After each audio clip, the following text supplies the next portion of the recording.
Here with our UGA Insider Radi Nabulsi. Georgia, Texas. Hey, we've done this. This sounds familiar.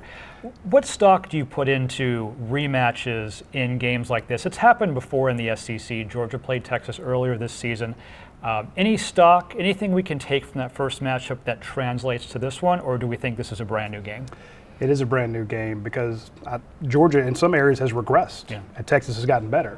In some areas, Georgia's got better. Go back to Carson Beck. This is a guy who, in that first game, throwing interceptions everywhere. Last 3 games, he's played a lot better. So with Carson Beck playing better, you kind of wonder what you're going to get. But the defense that you relied on in that Texas game, they just got pummeled the last few games. This is not the same defense. So it's tough to beat a team twice, but it has happened 5 times in 7 situations where the rematch has shown the team that won the first time wins again.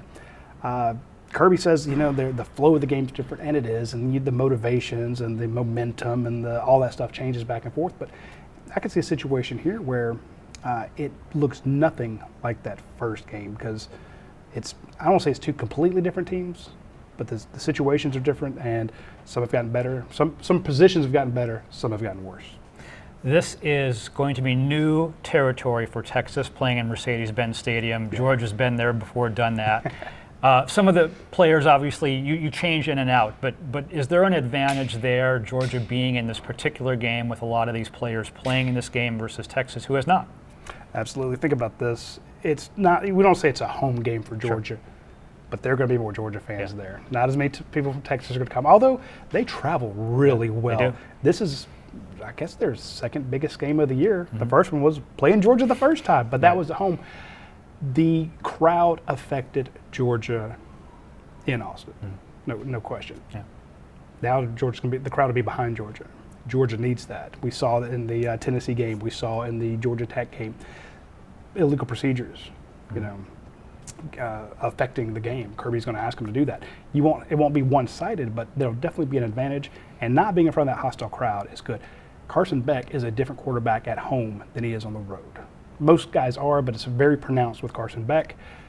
This will be close to a home game for him. Familiar surroundings. He's been through it. They did it earlier this year. They might do it again, at the end of the year. So you got to like Carson Beck in a more comfortable surrounding than going out to Texas and having to play in Austin. We think, although we can't say for sure, that both teams are going to be in the playoff no matter what happens in this game. Does that take any of the edge off, do you think, for these teams, knowing that, not to say you have a mulligan, but you're probably still in pretty good shape? It's a dangerous way to think, but do you think there's a possibility that could happen? Definitely for Texas, they're like, hey, if we lose, we're number 3 as it is. If we lose, no worries there. They're not dropping us out. But Georgia was number 1 last year, and they lost, and they dropped to 6. They were number 3, and they dropped to 12. They dropped 9 points. Every time they lose, they plummet in the rankings. So the committee can come out, Ward Emanuel can say, well, we don't want to punish teams for making the SEC champion or making any championship game. That is not congruent with reality of what we've seen. Happened. So if I'm Georgia, I'm like, we have to win to get in. Plus, you're not even guaranteed. People say, well, if you lose, you'll still be in it. Well, you're not. Well, if you lose, well, then at worst you'll host a home game. You may not. You may be going on the road playing at Penn State or playing, at Indiana, playing somewhere else. But if you win, you're one of the top 4 teams in the nation. You get that bye week. Georgia needs that bye week. So I really like that. It will be a do or die situation for the Bulldogs, and not just, hey, this game doesn't matter that much.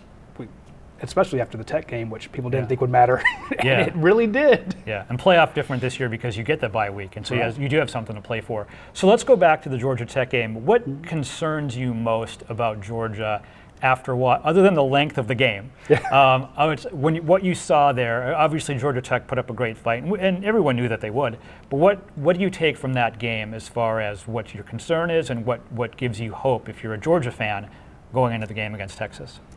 All the focus this year has been on Georgia's offense. And part of it is folks like me who said this should be a fantastic offense. You've got your quarterback coming back. You've lost 1 offensive lineman to the NFL. You've got great wide receivers. You're bringing in Trevor Etienne, a great running back. You have a good running back room. This should be yes, you lost Ladd McConkey, you lost Brock Bowers, but you've got good tight ends, you've got receivers. They should 45 points a game. Yeah. It has not been that way. But if you ask Kirby Smart, if you ask anybody in this building, what's Georgia's problem this year? The defense. The defense getting stops. Even after that Alabama game, Kirby at halftime, they're like, Kirby, what do you need to do? You're down 28-0. He says, we have to get a stop. It's easy to focus on the offense, but it's the defense. Go to that game against Georgia Tech. It's 17-0. You can focus on the fact that your offense hasn't gotten anywhere, but your defense is the one giving it all up. They put up 500 yards on your defense. That's an issue. Yeah. Offensively, not being able to run the ball. The team that can run the ball will win. I guarantee the team that runs the ball better in this Georgia-Texas game will be the winner of that game. So if you have concerns about Georgia, this is a deeply flawed team. Not being able to run the ball and not being able to stop the run, not being able to stop opposing offenses, and a running quarterback, which Texas has one. So I mean, Kirby said himself, whenever we have a catastrophic problem, we cannot recover from that, and we let them go down and score. Yeah. Obviously, the college football calendar is so weird right now with how the transfer portal works. Yeah. We saw one of the Georgia players announce, Jillian Humphrey, he's going to go into the portal. Just focused on the Georgia team, is there any chance that that is a distraction in this type of week, or do you think this team is good enough at compartmentalizing these things to where it's not going to be an issue as they prepare for Texas? They will say that they've got it compartmentalized. We're only focused on this, and that'll be the biggest lie told this building to date. Yes, signing day is on Wednesday. Yeah. The transfer portal opens on the 9th. So Yeah. it's supposed to be after these games. We already see everybody saying, I intend to put my name in there. They're getting the jump, just like colleges fire their coaches before the season's Yeah. over. They don't wait. These players aren't going to wait. They're trying to find their new home. They're trying to sign their deals. I get it. You saw Malachi Starks, he kind of hemmed and hawed when asked about the Julian Humphrey transfer. And, I mean, talk about a change of the game. Julian played 80 snaps versus Texas. Yeah. He played 0 against Georgia Tech. He lost a starting job. He's out. That's a depth piece that you're missing. He's a 10-game starter that you're not going to have. What if Daniel Harris, the guy that replaces him, starts getting burned by some of these top wide receivers that Texas has? You can compartmentalize it all you want, but you're down a player. Yeah. Other players are thinking about transferring. They're getting calls from other schools, and technically you're not allowed to do that. But it's not the schools themselves, but it's the people who are looking at these schools, the agents, your representatives are saying, "What about this place? What about that?" It is very easy to be distracted this time of year. Guys going into the portal, guys coming out. You're looking to see, are they bringing someone in at my position? Do I need to be worried? Do I need to go somewhere else? So, plus you got guys thinking about what's my NFL draft grade. It is, they can't compartmentalize all those distractions, and the team that can deal with those distractions the most will have the better outing come Saturday. Just the game itself, how do you think it's going to play out on Saturday? Depends on which Georgia team shows up. I know that's a cop-out, but you have seen multiple different Georgia teams. You have no idea until you see it. Yeah. Will this be the team that takes off in the first half and Georgia moves down the field?